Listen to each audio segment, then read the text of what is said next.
안녕하세요. 저는 지방의 소도시에서 사는 30대 여성입니다. 본격적인 사연 소개 전에 제가 살아온 이야기를 해볼까요? 제 부모님은 징그럽게 싸우시다가 저 고등학교 때 이혼을 하셨습니다. 제 기억을 더듬어 보면 처음부터 부모님 사이가 좋지 않았던 것은 아니었어요. 어릴 때는 아버지가 사업하셔서 집도 넓었고 화목하게 잘 살고 있었습니다. 그런데 아버지가 큰아버지의 보증을 서시고 큰아버지가 연락이 끊기면서 아버지는 신용불량자가 되었어요. 그때부터 우리 집은 급속도로 작아지기 시작했습니다. 2층 집이 단층 주택이 되었고 마당이 사라지고 방 3칸에서 2칸, 급기야는 반자의 원룸에서까지 살게 되었어요. 그렇게 집이 망함과 동시에 살아갈 희망조차 잃은 아버지는 점점 술에 의존하시며 도박까지 하게 되었고 결국 두 분은 이혼하시게 되었습니다. 그 뒤로 저는 엄마와 함께 살게 되었어요. 엄마는 예전에 요양보호사와 사회복지사 자격증을 취득하셔서 어렵지 않게 요양원에 취업할 수 있었습니다. 부모님의 이혼 후 아버지를 다시 뵌 장소는 장례식장이었어요. 처음에 이혼하면서 아버지는 친척들에게 가서 도움을 받는다고 했지만 그 친척들은 다들 아버지를 반기지 않았고 결국 아버지는 찜질방과 모텔을 전전하며 사셨다고 합니다. 아버지는 여전히 술을 매일 드셨고 술을 드시고 찜질방에서 주무시다가 심장마비로 돌아가셨어요. 아버지의 장례식장에는 친할머니와 고모가 계셨는데 저와 함께 온 엄마를 발견하시고는 지가 남편 죽여놓고 무슨 낯짝으로 왔냐며 화를 내셨습니다. 엄마가 그들에게 당하고 있는 모습을 보고 있자니 화가 너무 나서 제가 큰아버지 때문에 이렇게 된 것이지 이게 왜 엄마 때문이냐고 소리를 질렀어요. 고모는 어린 게 대든다고 하며 저를 밀었고 그 모습을 본 엄마는 또 화가 나서 아버지의 영정사진 앞에서 대판 싸웠습니다. 이게 아버지와 아버지 친척들의 마지막 모습이었어요. 그 뒤로 저는 고등학교를 졸업하고 바로 회사에 취업했습니다. 집안 형편도 넉넉지 않았고 제가 원래 공부를 잘했던 것은 아니라서 대학교를 다니며 쓸데없이 돈 낭비를 하느니 빨리 회사에서 돈을 버는 게 더 낫다고 생각했어요. 그래서 집 근처에 어지간한 회사에 다 이력서를 넣었고 그 결과 중소기업의 격리로 입사를 하게 되었습니다. 그곳에서 4년 정도 일하며 이것저것 자격증을 땄고 나이는 어려도 성실히 일한 경력과 자격증으로 꽤 좋은 중견기업의 경력직으로 이직을 하게 되었어요. 수도권이라면 어려웠겠지만 제가 사는 곳은 지방의 작은 도시라 젊은 사람들이 많이 없었고 그래서 더 쉽게 이직에 성공할 수 있었던 것 같습니다. 저는 20살 때부터 8년간 열심히 일하며 돈을 모았지만 내 수중에 있는 돈은 8천만 원이 전부였어요. 그렇게 열심히 일했는데 이것밖에 못 모인 것을 보니 답답하더라고요. 저의 쥐꼬리만한 월급 모아서는 행복하게 살 수 없겠다고 생각하여 재테크를 하기로 했습니다. 그런데 혼자 하자니 너무 어렵고 막막하더라고요. 그래서 이것저것 찾아보다가 이 지역에 재테크 동호회가 있다는 것을 발견하고 바로 가입했습니다. 그곳은 직장인이 퇴근 후 할 수 있는 부업이나 주식, 코인 등의 재테크에 대한 정보를 교류하는 모임이었어요. 거기서 같이 재테크를 공부하면 저도 재테크에 대한 지식을 얻을 수 있을 것으로 생각했습니다. 이 동호회에는 규칙이 하나 있었는데 여기서는 서로의 이름과 나이 말고는 직장이나 연소득 같은 것은 아예 공개하지 않는 것이에요. 그냥 순수히 재테크 과정과 결과만을 공유해야만 했습니다. 동호회에는 회장, 부회장, 총무가 있었는데 그중 총무를 맡고 계신 분이 투자나 재테크, 부업에 대한 지식이 가장 많아 보였어요. 나이는 저보다 3살이 많았고 그의 이름은 임윤호였습니다. 저는 재테크나 투자에 대해서 아무것도 모르기에 윤호 씨에게 많이 배웠고 윤호 씨가 알려줘서 안전한 회사의 장기 주식 투자는 물론 퇴근 후 부업도 하기 시작했어요. 윤호 씨의 추천대로 하니 월급만큼은 아니지만 적지 않은 여윳돈이 생기게 되었습니다. 저는 윤호 씨에게 너무 고마워서 밥을 사겠다고 했어요. 밥을 먹으며 더 친해진 우리는 따로 연락도 주고받는 사이가 되었고 결국 연인까지 되었습니다. 연인이 된 후 알았는데 윤호 씨는 공무원으로 일하고 있었어요. 우리는 점점 더 서로에 대한 마음이 깊어졌고 나이도 있으니 결혼에 대해 진지하게 고민을 하게 되었습니다. 저는 우리의 사이가 더 깊어지기 전에 우리 집 이야기를 해야겠다고 생각했어요. 아버지가 빚 보증 선거부터 아버지는 돌아가시고 엄마와 산다는 이야기까지 했더니 윤호 씨는 고생 많았겠다고 하며 자신의 집안 이야기를 시작했습니다. 윤호 씨 역시 아버지의 빚 보증 때문에 집안이 망했었다고 해요. 그 뒤로 우리 아버지처럼 윤호 씨 아버지도 술, 담배만 찾으시다가 암에 걸려 돌아가시고 그 후 장남인 자신이 돈을 벌어야겠다는 생각에 미친 듯이 부업하고 투자해서 지금은 2억 가까이 모았다고 합니다. 저는 비슷한 상황을 겪었음에도 이렇게 많은 돈을 모은 윤호 씨가 대단하다고 느꼈어요. 정말 존경스럽기까지 했고 만나면 만날수록 배울 점이 많다고 생각되었습니다. 윤호 씨는 절대 쓸데없는 돈을 쓰지 않았어요. 가계부까지 쓰며 돈 관리에 있어서는 아주 엄격했습니다. 저는 물건을 살 때 그냥 보이는 데서 사는 반면 윤호 씨는 최저가를 찾아서 샀고 저는 그런 모습이 멋져 보였어요. 또한 만날 때마다 주식이나 재테크에 대해서도 자세히 알려주었고 저는 이전에는 경제 개념이 없이 모으기만 했지만 윤호 씨와 만나면서 경제 개념도 꽤 생기고픈 돈을 모아 목돈으로 돈을 불리는 재미를 알게 되었습니다. 그와 동시에 윤호 씨에 대한 제 마음도 더 깊어졌어요. 이런 사람과 평생 함께하면 배울 점도 많고 옳겠다는 생각이 들었죠. 윤호 씨 역시 제가 싫지는 않았는지 먼저 결혼하자고 말해주었습니다. 결혼을 생각하고 예비시댁에 처음으로 가게 되었어요. 처음에 떨리는 마음으로 예비시댁에 들어섰는데 저는 깜짝 놀랐습니다. 집에 비닐봉지 먹던 물병이 가득 있었고 정말 여기가 보물상인가 싶었어요. 제가 조금 당황한 표정을 짓자 예비 남편은 우리 엄마가 알뜰하게 사신다며 아주 자랑스럽게 이야기를 했습니다. 어머니께서 제게 줄 음료수를 준비하시며 우연히 냉동고를 보게 되었는데 냉동고에는 엄청난 식재료들이 얼려 있었어요. 솔직히 우리 엄마 또한 넉넉하지 않은 형편 때문에 쉽게 물건을 버리지 못하시고 다 모아두고 사셔서 예비시댁의 그런 모습이 이해가 되었습니다. 예비 시어머니는 식사 후 아들과 결혼해줘서 너무 고맙다며 둘이 잘 살아보라고 하셨어요. 솔직히 제가 가진 돈이 많이 없어서 걱정했는데 다행히 예비 시어머니는 우리도 해줄 수 있는 형편이 되지는 않으니 예물 예단 다 생략하고 그냥 둘이서만 잘 살아달라고 하셨습니다. 이어서 상견례도 잘 진행되었고 어렵지 않게 결혼까지 하게 되었어요. 일단 우리가 가진 돈으로 신혼집을 마련하려다 보니 원룸밖에 살 수 있는 곳이 없었습니다. 어차피 아기가 있는 것도 아니고 우리 둘만 있으니 원룸도 나쁘지 않겠다 싶어서 원룸에서 신혼을 시작했어요. 결혼 후에도 저는 여전히 회사에서 근무하고 있었습니다. 어느 정도 집안이 정리되고 결혼 후 둘이서 함께 처음으로 만난 주말이 되었어요. 남편은 저에게 이제 우리가 부부가 되었으니 경제 지식이 더 많은 자신이 직접 제 월급과 모은 돈 관리를 하겠다고 했습니다. 어차피 부부는 같이 생활을 하는 것이고 제 돈이 남편 돈이고 남편 돈이 제 돈이라는 생각에 알겠다고 했어요. 남편은 이어서 앞으로 경제 지출을 어떻게 할지에 대해서 이야기를 했습니다. 공과금, 식비, 생활비 같은 것들은 남편이 가계부를 쓰고 함께 공유하기로 했어요. 그리고 양가 어머니에 대한 용돈은 매달 똑같이 들이대 각 가정에서 나가는 경조사 비용은 그때그때 상황에 따라 정하기로 했습니다. 이렇게 저는 모든 경제권을 남편에게 넘기고 남편의 카드로 생활했어요. 또한 퇴근 후에는 같이 부업을 하며 시간을 보냈습니다. 그렇게 우리는 악착같이 돈을 모으고 절약하고 이렇게 생긴 돈으로 안정적인 회사에 주식 투자를 하거나 저축했어요. 그리고 2년 후 우리는 돈을 불리고 불려서 방 2칸짜리 아파트로 이사를 했습니다. 부축이기는 했지만 내부는 인테리어가 다 된 집이라 아주 깔끔했어요. 여전히 저는 남편의 카드로 생활하고 있었고 가끔 예상치 못한 큰돈이 지출되면 남편이 뭐라고 하기는 했지만 그래도 상황을 이야기하면 남편도 수긍하고 넘어갔습니다. 그러던 어느 봄날 며칠째 건조주의보가 발령될 정도로 매우 건조한 날씨가 이어졌어요. 당시 우리 시댁은 산 바로 밑에 집에서 살고 있었는데 시댁 바로 뒤에 산에서 화재가 발생했습니다. 금세 잡힐 줄 알았던 산불은 점점 더 커졌고 위험하다고 느낀 시어머니는 안내방송에 따라 귀금속과 중요한 것만 챙겨서 대피해야 하는 상황이었어요. 그래서 시어머니는 우리 집으로 대피를 했습니다. 다행히 시댁 바로 옆에서 불길이 잡히기는 했지만 시댁 창고가 불이 탔어요.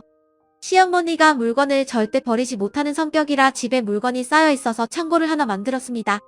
이 창고에는 박물관에서나 볼 법한 아주 많이 오래된 물건부터 흔히 쓰는 플라스틱 물병까지 온갖 잡동사니가 한가득 있었어요. 그런데 이곳이 타버린 것입니다. 시어머니는 너무 속상해했지만 저는 그래도 창고만 타서 다행이라고 생각했어요. 솔직히 창고에 이것저것 물건은 많지만 제가 보기에는 그냥 쓰레기 같아 보였거든요. 어쨌든 완전히 불길이 잡힌 후 시댁에 가보니 불을 잡는다고 시댁을 향해 물을 뿌리는 바람에 집이 엉망이었습니다. 저는 남편에게 집이 정리될 때까지 우리 집에서 함께 있자고 했어요. 그 뒤로 우리가 회사에 출근해 있는 오전 오후에는 시어머니와 동네 사람들이 집을 정리하고 저녁에는 저와 남편이 조금이라도 집 정리를 도와드리기로 했습니다. 이렇게 저는 당분간 시어머니와 함께 살기 시작했어요. 시어머니는 정말 하나부터 열까지 뭐 하나 버리는 것이 없었습니다. 시어머니가 집에 온 뒤로 냉장고에는 음식물 쓰레기인지 뭔지 모를 것들이 한가득 있었어요. 필요 없는 것 같아 제가 버리려고 하면 나중에 다 먹는다며 절대 못 버리게 하셨습니다. 그러나 그 음식은 일주일 후에도 그대로였고 결국 신내가 나거나 상해서 음식을 버려야만 했어요. 하루는 시어머니가 밖에서 플라스틱 생수병을 하나 들고 왔고 저는 당연히 쓰레기라고 생각해서 버렸습니다. 그런데 버리고 나서 시어머니가 생수병을 찾으시는 거예요. 저는 당연히 쓰레기인 줄 알고 버렸다고 말씀드렸습니다. 그걸 버리면 어떡하니? 너는 참 애가 아낄 줄도 모르고 내가 지난 한 달간 내가 살림하는 것을 보니까 아주 펑펑 쓰고 살더라. 양치할 때도 왜 쓸데없이 물을 버리니? 그리고 집에서 샤워할 거면 빨리 해야지. 10분씩이나 샤워하는 게 말이 돼. 게다가 뜨거운 물로 말이야. 이제는 봄이니까 찬물로 그냥 샤워해도 되잖아. 내가 가르쳐야 될 것이 너무 많다. 앞으로 내가 너 옆에서 살림을 가르쳐야겠다. 그래 좀 배워. 나보다 엄마가 더 많이 아끼시고 사시니까 엄마한테 아껴서 살림하는 법 좀 배워. 가만 보면 너는 정말 막 쓰고 살아. 땅을 파서 돈이 나오는 것도 아닌데 말이야. 시어머니와 남편은 같이 저에게 낭비하며 산다고 구박을 해댔습니다. 시어머니는 저의 씀씀이가 해프다고 걱정하며 한 달 만에 시댁이 다 정리되었음에도 우리 집에서 계속 사셨어요. 그러면서 제 생활 하나하나를 지적했습니다. 씻을 때도 정확히 5분이 지나면 빨리 나오라고 불과 보일러를 꺼버렸어요. 쓰레기도 저는 날씨가 따뜻해지면서 벌레가 생길 것 같아 대충 다 차면 버렸지만 시어머니는 절대 못 버리게 했고 발로 꾹꾹 눌러서 쓰레기 봉지가 터질 것처럼 되어버렸습니다. 쓰레기 봉지에서 냄새가 나서 대충 채우고 몰래 버리려고 하면 쫓아와서 안 된다고 성화이셨어요. 음식을 할 때도 가스불은 조금만 켜라고 하고 설거지도 항상 찬물로 하라고 했습니다. 남편은 옆에서 말리기는커녕 엄마한테 생활의 지혜를 배우라며 더 난리였어요. 그나마 제가 회사 다니고 있어서 시어머니와 마주치는 시간이 저녁뿐이라 다행이긴 했네요. 그렇게 지옥 같은 한 달 후 시댁이 완전히 정리되어 드디어 집에 가셨습니다. 시어머니가 집에 가자마자 저는 냉장고와 냉동고에 있던 정체 모를 음식들을 다 정리했어요. 남편은 이걸 아깝게 다 왜 버리냐고 했지만 음식들이 다 상하고 냄새 나는 것을 보고 빨리 버리라고 했습니다. 그렇게 시어머니가 가시고 얼마 후 회사에서 일하는데 친정엄마한테서 전화가 왔어요. 지붕에서 물이 조금씩 새서 장마가 오기 전에 지붕 공사를 해야 하는데 공사 기간은 2주일 정도만 우리 집에서 살아도 되냐고 물어보셨어요. 저는 당연히 엄마를 집에 모시고 싶었지만 집에 저만 사는 것이 아니기에 일단 남편에게 물었습니다. 그런데 남편이 생각 좀 해보고 집에 가서 이야기해보자고 했어요. 평생 같이 살자는 것도 아니고 고작 2주일인데 생각까지 하고 이야기할 필요가 있나 싶은 생각에 조금 서운했습니다. 만약 반대의 상황이라면 저는 일말의 고민도 없이 당연히 집에서 머무시라고 할 것이에요. 물론 불편하기는 하겠지만 그래도 당연히 그리해야 된다고 생각을 가졌는데 남편은 아닌가 하는 생각이 들었습니다. 그날 퇴근 후 저는 남편에게 엄마 집이 공사할 동안 우리 집에 계시는 것에 대해 다시 물었어요. 안 그래도 회사에서 생각해봤는데 장모님이 우리 집에 계시려면 생활비를 조금 받아야 할 것 같아. 2주일이긴 하지만 그래도 우리 집에서 먹고 주무시고 씻으시잖아. 생활비라니? 엄마도 출근하셔서 그래봤자 저녁때일 뿐인데 무슨 생활비식이나 받아? 그렇게 따지면 어머님도 한 달 넘게 계셨는데 그때도 생활비 받아야 공평한 거 아니야? 우리 엄마는 화재로 도무지 살 수 있는 형편이 되지 않아서 우리 집에 어쩔 수 없이 오신 거고 장모님은 그럴 정도는 아니잖아. 그 집에서 계실 수는 있는데 단지 먼지가 날린다는 이유로 우리 집에 오시겠다는 거 아니야? 그럼 장모님 때문에 너는 몰라도 나는 불편한 그런 걸 감수해야 하니 당연히 생활비는 받아야지. 그리고 어머니가 물론 저녁 때만 계시기는 하지만 매일 적어도 2번은 씻으실 테고 씻는 동안 사용될 수도세, 가스비도 당연히 받아야 하는 거 아니야? 사실 우리는 그동안 친정과 시댁이 다 집에서 20분 거리라 친정이나 시댁에서 잠을 자본 적도 없었고 우리 집에서 시어머니나 엄마가 주무신 적도 없었습니다. 다들 집이 코앞인데 왜 굳이 남의 집에서 자느냐고 하시며 명절에도 요리할 때만 모이고 집은 각자 집에서 편하게 잤어요. 그런데 결혼 후 처음으로 엄마가 우리 집에서 주무시겠다는데 가스비며 수도세를 받아야 한다는 남편의 말이 너무 황당했습니다. 제가 남편에게 더 따지려던 찰나 엄마한테 전화가 왔어요. 엄마가 근무하시는 요양원 근처에 살고 계시는 이모 집에서 봉사활동한 계시기로 했답니다. 아무래도 거기가 더 가깝기도 하고 마음도 편할 것 같다면서요. 그래서 다행히 이 문제는 일단락 되기는 했지만 남편에게 너무 서운했습니다. 그날 이후로 저와 남편은 왠지 모르게 어색해지고 서먹해졌어요. 그렇게 서먹하게 지내다가 제 생일이 왔습니다. 우리는 아직 마음의 앙금이 풀어진 상태가 아니라 그냥 제 생일도 조용히 지나가려 했어요. 그런데 퇴근하고 오니 남편이 케이크와 제가 평소에 좋아하는 음식을 포장해 왔더라고요. 같이 음식을 먹으며 남편이 하는 말이 저번에 장모님이 우리 집에서 지낸다고 했을 때 그리 말한 거 미안하다고 했습니다. 그날 이후로 제가 계속 화나 보여서 답답한 마음에 친구들에게 말했다가 욕을 엄청 먹었다고 해요. 이혼 안 당한 게 다행이라는 소리까지 들었다고 합니다. 2번 다시는 이런 일 없게 하겠다고 하며 미안하다고 다시 한번 사과했고, 저 역시 남편의 진심 어린 사과에 서운했던 마음이 눈 녹듯 사라졌습니다. 그리고 한 달 후 몸이 이상해서 임신 테스트를 해보니 2줄이 떴어요. 제게 아기가 생겼습니다.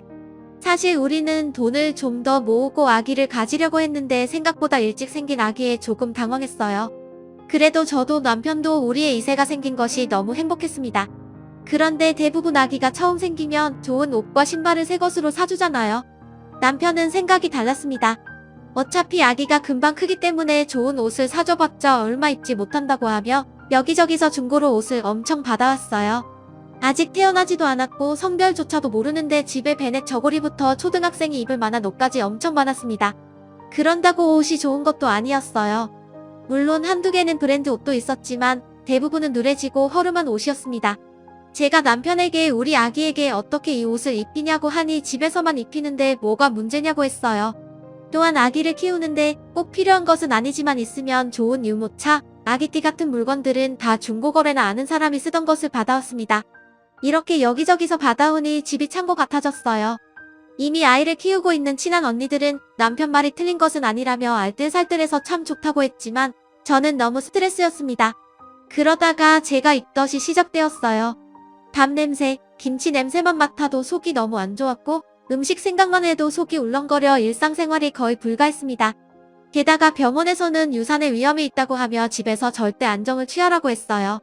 심한 입덧의 유산의 위험으로 저는 오래 다니던 회사를 어쩔 수 없이 관두게 되었습니다. 그렇게 집에서 입덧으로 고생을 하고 있었는데 친정엄마가 저를 임신했을 때 김밥만 먹었다며 혹시 모르니 김밥을 먹어보라고 사다 주셨어요. 저는 당연히 못 먹을 것으로 생각했지만 신기하게 김밥은 또 잘 먹히더라고요. 한동안 계속 먹지 못하다가 김밥이라도 먹으니 살 것 같았습니다. 다음날 집에 있다가 김밥을 남편 카드로 주문했어요. 남편이 집에 있는데 카드를 왜 썼냐고 짜증 섞인 목소리로 전화를 했길래 김밥이 먹고 싶어서 주문했다고 했습니다. 남편은 집 있으면서 무슨 김밥을 시켜 먹냐며 그럴 바엔 그냥 밥을 먹으라고 했어요. 저도 어지간하면 밥을 먹는데 밥 냄새만 맡아도 구토하는데 어쩌라는 건가 싶었습니다. 그리고 제가 김밥을 몇만 원치라도 샀으면 남편의 이런 반응을 이해하겠지만 김밥으로 결제된 금액이 기본 주문 금액 만원에 배달료 3,000원 붙어서 고작 13,000원이었어요. 13,000원이 아주 적은 돈은 아니지만 그래도 아내가 입덧 중에 유일하게 먹을 수 있는 음식이 김밥이라 주문한 건데 이게 그렇게 짜증을 내릴 일인가 싶었고 남편에 대한 정이 뚝 떨어졌습니다. 그날 김밥이 와서 먹기는 했지만 그 뒤로는 남편의 눈치가 보여서 김밥을 먹지 못했어요. 그렇게 지옥 같은 입덧도 시간이 흐르니 잠잠해졌습니다. 입덧이 지나고 나니 이제 배가 불러오기 시작했어요. 어느 정도 밥을 먹을 수 있게 되었고 임신도 안정기에 접어들며 의사 선생님이 슬슬 움직여도 된다고 하셨습니다. 그래서 집에 있으며 책도 읽고 집안일도 하며 있는데 남편이 집에만 있지 말고 주식 투자를 해보라고 했어요. 원래 우리는 주식 투자를 장기 투자로만 하고 있었습니다.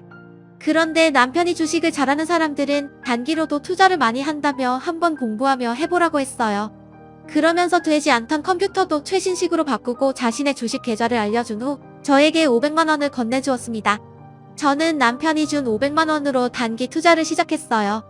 도박의 위험성이 있었지만 생각보다 잘 되었고 그렇게 단타로 번 돈으로 남편에게 화재로 타버린 시댁의 창고를 다시 만들어드리자고 제안했습니다. 남편은 안 그래도 시어머니가 창고 없어서 불편해했는데 잘했다고 하며 시댁의 창고를 짓기 위해 업체를 선정하고 시댁은 공사가 시작되었어요. 창고가 완성되는 날 저와 남편은 소고기를 들고 시댁에 갔고 시어머니는 아주 기뻐하셨습니다. 우리 아들이 돈 많이 벌어서 이렇게 창고도 다시 만들어주고 아주 기특하네. 우리 아들이 역시 최고야. 어머니 이 돈은 제가 집에서 주식해서 번 돈이에요.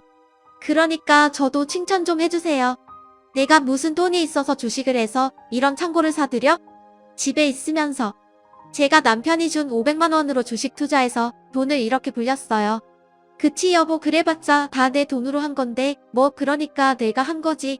엄마 우리 고기나 먹자. 저는 남편의 말에 기분이 썩 좋지 않았습니다. 물론 남편이 건네준 500만원으로 시작한 것은 맞지만 주식을 사고 팔 수 있는 시간은 평일 9시부터 3시 반까지로 남편은 회사에 가 있을 시간이에요.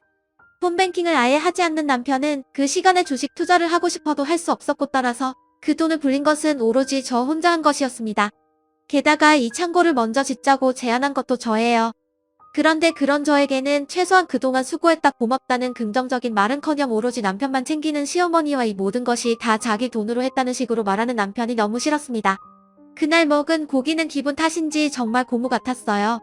남편과 시어머니는 고기가 엄청 맛있다며 고기와 함께 술을 먹었고 남편은 시댁에서 술 먹다 잠이 들었습니다. 남편은 만취해서 누워있고 저는 옆에 있는데 남편의 핸드폰에서 자꾸 무슨 날람이 울리더라고요. 뭔가 하고 보니 남편이 코인을 하고 있었습니다. 코인은 아예 해본 적이 없어서 뭐가 뭔지는 잘 모르겠지만 금액이 마이너스로 찍힌 것을 보니 뭔가 잃은 것 같았어요. 그런데 처음에 투자한 금액이 꽤 컸습니다. 저와 결혼 전에 모았던 돈 2억을 다 코인에 투자하고 있었던 것이에요. 어차피 자신의 돈이니 제가 뭐라고 할 것은 없었지만 문제는 그 코인이 폭락하고 대부분 잃고 있었습니다. 이렇게 큰 돈이면 차라리 다른 일에 쓰지 혼자서 쓰다가 돈은 다 날렸다는 것에 너무 속상했어요. 다음날 저는 집에 와서 남편에게 코인하는 것을 봤다고 했습니다. 남편은 왜 그걸 몰래 봤냐고 난리쳤고 저는 남편에게 부부인데 코인에 투자한 사실도 같이 공유해야 하는 것 아니냐고 했어요. 남편은 자기가 결혼 전에 번 돈으로 하겠다는데 왜 그리 난리냐고 오히려 저를 이해하지 못했고 그날 이후 남편과 저는 완전 냉전 상태였습니다. 그 뒤로 우리는 남남처럼 말도 잘하지 않고 지냈어요. 뉴스에서 코인 이야기가 나오면 남편은 표정이 어두워지고 한숨만 푹푹 내쉬었습니다. 그뿐만 아니라 밤에 잠도 잘 안 오는지 새벽에도 일어나서 생수를 마시고 한숨만 쉬고 있었어요. 그런 남편을 보니 저도 답답했고 점점 제 표정도 좋지 않아지는 것을 본 친정엄마는 저에게 무슨 일 있냐고 물었습니다. 저는 모든 사실을 말했고 엄마는 저에게 1,000만 원을 건네며 필요할 때 쓰라고 하셨어요.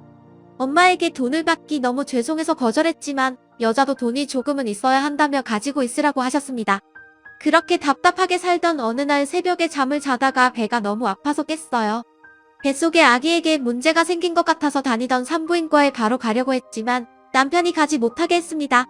그 이유는 새벽에 진료받으면 진료비가 더 비싸다며 아침에 진료 시간에 맞춰서 가라는 거예요.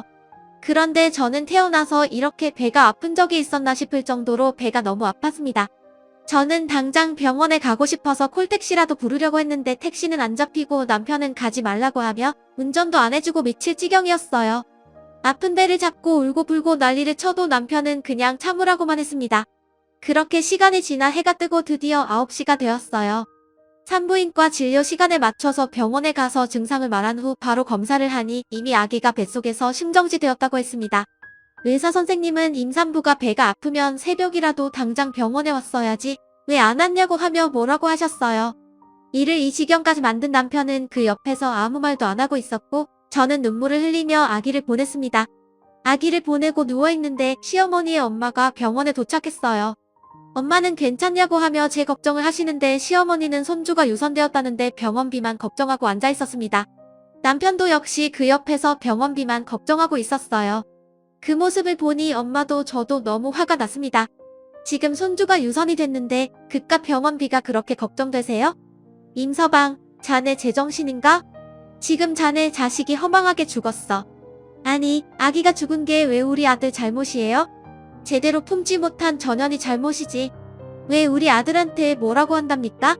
뭐요? 당신 아들이 코인인가 뭔가 거기에 투자만 하지 않았어 봐. 그러면 우리 딸이 스트레스 받지 않고 잘 품었겠지. 코인. 그게 뭔데요? 당신 아들이 코인에 투자해서 거금을 날리는 바람에 우리 딸이 스트레스 받아서 이 지경까지 된 거 아니야? 야, 너는 내 남편이 쓸데없는 데 투자했으면 그걸 말렸어야지. 안 사람이 돼서 그걸 그냥 둬서 하여튼 멍청해서는 당신 아들이 말도 하지 않는데 우리 딸이 무슨 수로 알고 그걸 말려요? 진짜 해도 너무하네.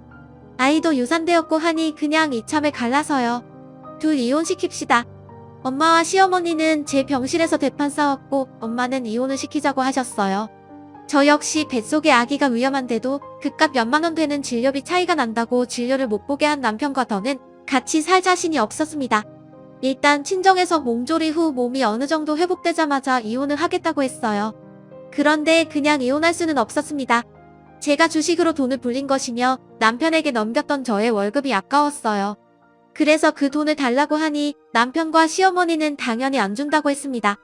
결국 이혼 소송까지 하게 되었어요. 이혼 소장을 접수 후 저는 엄마 집으로 들어가서 살게 되었습니다.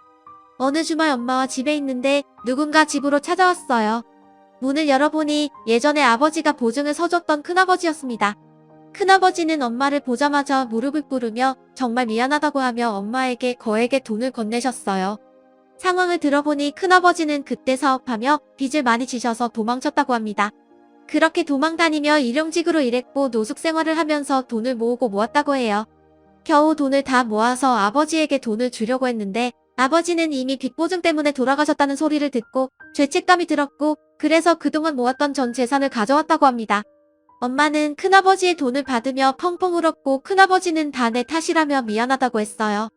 그래도 이미 다 지난 일이니 엄마는 음식이라도 대접하려고 했으나 큰아버지는 도망치듯이 떠나시고 그 뒤로는 연락이 안 되는 상태입니다. 그 뒤로 저는 몸이 어느 정도 회복되어 이력서를 이곳저곳에 넣었어요. 그중 한 곳에서 면접 보러 오라는 연락이 와서 면접을 보고 나왔는데 그 회사 직원 중 한 명이 저에게 왔습니다. 그분이 저의 이름을 말하며 혹시 맞냐고 하더라고요. 저는 누구시길래 제 이름을 아느냐고 물었더니 자기는 윤호, 즉 제 남편의 중학교 동창이라고 했습니다. 그러면서 할 말이 있는데 잠깐 시간 좀 낼 수 있냐고 물었어요. 저 역시 면접 보고 나서 딱히 할 일이 없었기에 알겠다고 하고 근처 카페로 갔습니다. 남편의 중학교 동창은 자리를 잡자마자 자신의 학창시절 이야기를 꺼냈어요. 이분의 이름은 임동식인데 중학교 때까지만 해도 둘이 친했다고 합니다. 그런데 남편이 고등학교 때 아버지가 돌아가신 이후로 자신에게는 없는 아버지가 동식 씨에게는 있다며 질투를 했다고 해요. 처음에는 단순히 아버지를 잃은 아픔에 그런 거겠지 했는데 그도가 점점 심해져서 학교에 동식 씨에 대한 이상한 소문을 퍼뜨리고 다녔다고 합니다. 동식 씨는 당연히 친구들이 다들 이 말을 믿지 않겠거니 하며 신경을 쓰지 않았는데 그 당시 공부도 꽤 잘했고 인기도 많았던 남편이 이야기하니 친구들이 다 믿었고 순식간에 동식 씨는 학교에서 왕따가 되었어요. 동식 씨는 남편에게 제발 이 소문이 사실이 아니라고 말해달라고 했지만 남편은 거액의 돈을 가져오면 소문이 거짓이라고 말하겠다고 했답니다. 그런데 동식 씨는 잘 사는 집이 아니라서 그런 돈이 없었고 결국 이상한 소문은 사실처럼 되어버렸어요. 동식 씨는 친구들의 괴롭힘을 당하기 시작해서 전학까지 갔지만 남편은 전학 간 학교 앞까지 찾아와서 괴롭게 했고 결국 동식 씨는 자퇴했습니다. 그리고 검정고시를 봐서 고등학교 졸업장을 따고 대학교까지 다녀서 이 회사를 왔다고 해요. 그 뒤로 동식 씨는 임윤호, 그 이름 세 글자만 생각하면 너무 끔찍하고 가만두고 싶지 않아서 매일 SNS로 임윤호는 뭐하고 사는지 확인하고 있었다고 합니다. SNS에서 결혼한다는 소식을 알았고 그러면서 자연히 제 얼굴까지 알게 되어서 연락할 방법을 찾고 있었다고 해요. 그러면서 결혼한 사람에게 이런 이야기를 하는 것이 실례인 것은 알지만 남편의 실체에 대해서 알고 있어야 할 것 같아서 이렇게 말한다고 했습니다. 저는 동식 씨의 이야기를 들으며 사실 결혼을 하기는 했었지만 돈만 밝히는 남편에게 증오심을 느끼고 이혼 소송 중이라고 말했어요. 우린 임윤호에 대한 분노로 똘똘 뭉쳐 강한 동지를 느꼈고 다시 연락하기로 약속하며 서로 연락처를 주고받았습니다. 그리고 며칠 후 주말에 다시 만나서 남편이 근무하고 있는 곳에 보내 투서를 작성했어요. 동식 씨는 자신이 괴롭힘을 당했던 증거를 바탕으로 글을 썼고 저는 병원에 가지 못해 유산하고 남편이 돈만 밝히며 임신한 제게 주식 투자로 수익을 낼 것을 강요한 것까지 다 적었습니다. 동식 씨와 제가 그동안 당한 것들을 보기 좋고 깔끔하게 만든 후 남편이 근무하고 있는 곳에 무기명으로 투자를 보냈어요. 또한 이 동네에 맘카페를 포함한 동네 사람들도 운영되고 있는 SNS와 카페 등에 다 가입해서 투서의 내용을 다 올렸습니다. 우리 동네는 정말 좁은 동네라 남편에 대한 안 좋은 소문은 물론 남편 얼굴까지 쫙 퍼지기 시작했어요. 그렇게 일주일 후 남편이 화가 잔뜩 난 목소리로 근처 공원에서 만나자고 했습니다. 저는 남편과 저 이렇게 둘이서만 만나면 남편이 어떤 짓을 할지 모르겠다는 생각에 동식 씨와 함께 나갔어요. 지금 이게 뭐 하자는 짓이야? 더럽고 비열하게 이렇게 해서 날 말려주길 셈이야? 그리고 너네들은 어떻게 알게 됐어? 내가 동식 씨랑 어떻게 알든 말든 그건 네 알바 아니고 너 중학교 때도 아주 꽤 날렸더라? 그런 사람이 나라의 세금을 받아먹는 공무원이라니 내가 도무지 가만히 보고만 있지 못해서 말이야. 그래서 지금 나 어디에서도 고개 못 들고 다녀 알아? 이제 어떻게 할 거야? 어떻게 할 거냐고? 나 너네들 허위사실 유포죄 명예훼손으로 신고할 거야. 임윤호 벼랑 끝에 몰리니 이제야 얼굴을 보여주네. 허위사실 유포죄 명예훼손 할 수 있는 거 다 해봐. 그런다고 사실이 거짓이 되니 우리 하나도 안 무서워. 정말 네가 이 모든 사실을 지우고 싶으면 돈 가져와. 네가 좋아하던 그 돈으로 이 모든 것들을 다 지워줄게. 알겠어? 네가 어떻게 나한테 그럴 수가 있어? 네가 나한테 한 짓을 생각해봐. 네가 고등학교 때 나에 대한 이상한 소문 터뜨려서 왕따 되게 해서 나는 고등학교도 자퇴했어. 그랬던 네가 어떻게 그럴 수 있냐고? 돈 가져와 봐. 그럼 이 모든 사실 다 거짓말이라고 하고 우리가 SNS에 올린 것들도 다 내려줄게. 근데 만약에 안 가져온다? 그러면 이 동네뿐 아니라 전국에 퍼질 수 있도록 나는 최선을 다할 거야. 알겠니? 남편은 그 자리에서 정신 나간 사람처럼 울부짖고 저와 동식 씨는 그런 남편을 두고 나왔습니다. 며칠 후 남편이 동식 씨에게 다시 만나자고 연락을 했고 저에게 같이 나가자길래 우리는 함께 약속 장소로 갔어요. 남편은 가방에 자신이 가진 돈 전부라며 돈 가방을 동식 씨에게 건네주었습니다. 돈이 참 무섭네. 그래서 네가 고등학교 때도 뭐만 하면 돈을 가져오라고 했나 보다. 이 돈은 내가 아주 좋은 곳에 잘 쓰도록 할게. 이제 나 정말 거지 됐어. 이 돈이 내 전 재산이야. 그러니까 이 동식 너는 이제 이 돈 가지고 꺼지고 아린이 너는 이제 이혼 소송 취하해줘. 그냥 같이 살자. 제정신이니? 내가 왜 너랑 같이 살아? 너의 그 돈 욕심 때문에 우리 아이도 잃어버린 거 생각 안 나? 나 죽어도 너랑 같이 안 살 거야. 이혼 소송은 그대로 진행할 테니까 그런 줄 알아. 남편은 돈에 미쳐서 살았지만 결국 그 돈 때문에 망하게 되었습니다. 우리는 약속대로 SNS와 카페에 올렸던 글을 다 내리기는 했으나 그래도 여전히 남편은 손가락질 받으며 살고 있어요.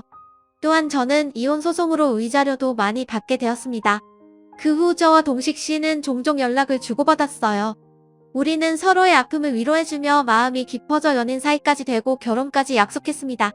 동식 씨의 집으로 처음 인사드리러 간 날 저는 아무래도 결혼도 했고 유산한 적도 있어서 저를 싫어하실 것으로 생각했지만 다행히 시부모님은 저를 너무나 반기셨어요. 오히려 임윤호 그 싹수 없는 새끼랑 사느라 정말 고생했다고 하시며 저를 위로해 주셨고 신혼집도 그냥 해주신다고 하며 얼른 상견례 날이나 잡으라고 하셨어요. 그리고 상견례 날 친정엄마와 시댁 식구들이 다 모여있는데 어찌 알았는지 전 시어머니가 그 자리에 오셨더라고요. 이 인연이 우리 아들은 매장을 시켜놓고 자기는 좋은 남자 만나서 감히 결혼을 하려 그래? 어디 내가 결혼하게 그냥 둘 것 같아? 오늘 너 죽고 나 죽자. 전 시어머니는 저를 보자마자 제 머리를 다 쥐어 뜯을 기세로 달려오셨습니다. 그런데 저의 반대편에 앉아 계신 예비 시어머니를 보더니 저승사자라도 본 것처럼 얼굴이 사얗게 질렸어요. 그리고 예비 시어머니는 전 시어머니를 보자마자 화를 내며 뜨거운 차를 그대로 얼굴에 부어버렸습니다. 그때 쌍꺼풀 터진 거로는 부족했나봐? 감히 내가 누구 며느리한테 해코지하려고 예의 없이 상견례 자리까지 찾아와? 20년 전이나 지금이나 눈에 보이는 게 없는 년 같으니라고. 항상 인자하시던 예비 시어머니가 이렇게 화내시는 모습은 저도 제 예비 남편이 된 동식 씨도 처음 봐서 너무 놀랐습니다. 무슨 일인지 알고 보니 예비 시아버지와 예비 시어머니가 신혼 때 예비 시아버지의 돈을 보고 접근한 꽃뱀이 하나 있었다고 해요. 하지만 예비 시아버지는 절대 그 여자에게 넘어가지 않았고 예비 시어머니는 그 여자의 존재를 알고 나서 그 여자에게 쫓아가 머리채를 붙잡고 엄청 싸웠다고 합니다. 그런데 이 꽃뱀 여자가 바로 저의 전 시어머니였어요. 상견례장에서 오랜만에 만난 두 분은 그곳에서 격렬한 몸싸움을 하셨고 당연히 저의 예비 시어머니의 완승으로 싸움은 마무리되었습니다. 죽을 때까지 잊지 못할 상견례 후 초고속으로 결혼식까지 하고 지금 저는 동식 씨와 부부의 연을 맺었어요. 그러다가 지난주에 아주 많이 웃긴 일이 하나 있었습니다. 저희가 저녁에 출출해서 야식으로 치킨을 시켰는데 배달원으로 온 사람이 바로 저의 전 남편 임윤호였어요. 제가 갑자기 웬 배달이냐고 하니 저와 이혼 후에 소문이 퍼지면서 파면 당하고 코인으로 전 재산 다 날리고 폐가 망신했다고 합니다. 그래도 입에 풀칠은 하고 살아야 하니 오토바이 타고 배달원으로 일하고 있다고 해요. 전 남편은 저와 남편의 얼굴을 보고 쪽팔렸는지 고개를 숙이고 도망가 버렸습니다. 그래도 한때 부부였으니 1,000원이라도 쥐어줄까 했는데 그냥 생 가버리더라고요. 돈을 벌기 위해 그토록 아등바등 살았지만 결국 그 돈의 노예가 된 전 남편을 만나 한동안은 제 인생이 암흑기였어요. 하지만 지금은 진짜 제 짝을 만나서 행복하게 살고 있습니다. 마음도 편해서 그런지 아기까지 생겼어요. 비록 첫 번째 아이는 유산이 되었지만 이번에는 반드시 잘 품어서 건강하게 낳아보려고 합니다. 그리고 저의 아이는 절대 돈의 노예처럼 살지 않고 야무지고 똑똑한 아이가 되도록 잘 키워볼 생각이에요. 저 잘할 수 있겠죠? 엄마가 된다는 게 참 좋으면서도 막중한 책임감이 느껴지네요.